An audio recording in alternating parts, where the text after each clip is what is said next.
스스로를 음식 만드는 사람이 아니라 음식을 연구하는 사람이라고 하는 그의 호기심에는 끝이 없었습니다. 마치 구절판을 만들듯 흥미로운 음식 이야기를 다채롭게 펼쳐놓는 미식박람가 백종원. 간단하지만 기본에 충실한 그의 비법은 음식을 처음 만드는 사람들에게서 두려움을 없애주었습니다. 푸드트럭이나 골목 안 작은 가게에서 자신만의 음식을 만들어 파는 사람들에겐 따끔하지만 가장 유용한 전략을 알려주기도 했고요. 학교 급식 현장에도 출동하고 연예인들의 숨은 요리 선생님으로도 활약을 했지만 가장 백종원의 맛을 잘 보여준 것은 스트리트 푸드 파이터가 아닌가 싶습니다. 지난 9월 시즌2가 시작되었습니다.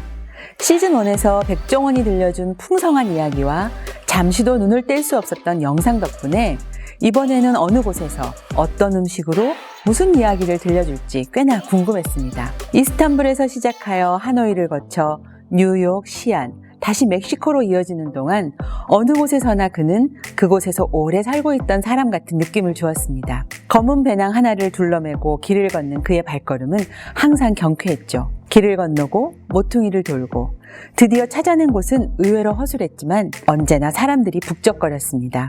후각으로부터 침샘을 자극하기 시작한 음식들은 먼저 와서 먹고 있는 사람들의 그릇을 넘보며 침을 삼켜야만 했고요.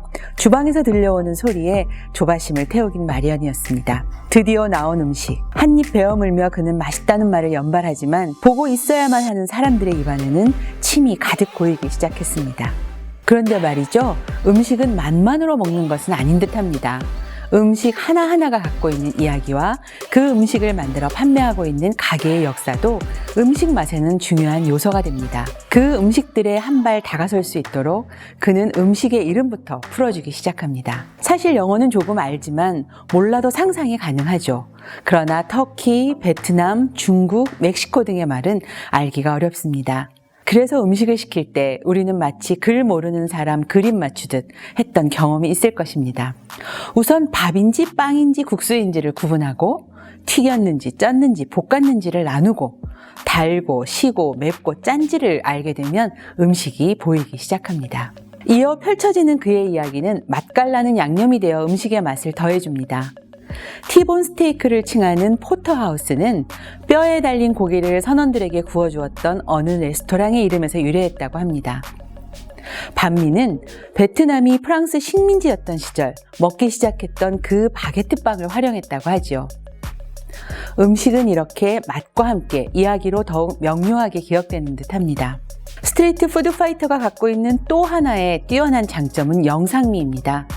식탁에 오르는 음식과 그 음식이 만들어지는 과정을 카메라는 면밀히 쫓아갑니다. 재료와 재료들이 만들어내는 색의 조화는 화려했고 음식이 조리되는 과정에서 파생되는 소리는 생생했습니다. 카메라는 미식박람가를 정면으로 응시하지만 수시로 음식을 만드는 사람의 어깨 너머에서 또는 음식을 먹는 사람들의 등 뒤에서 그를 바라봅니다. 이렇게 카메라 안에서 음식을 만드는 사람과 음식을 먹는 사람들이 하나가 됩니다. 음식을 먹다 보면 각각의 재료들이 원래 어떤 모습이었는지 어떤 맛을 지니고 있는지 잘 알지 못할 때가 있습니다.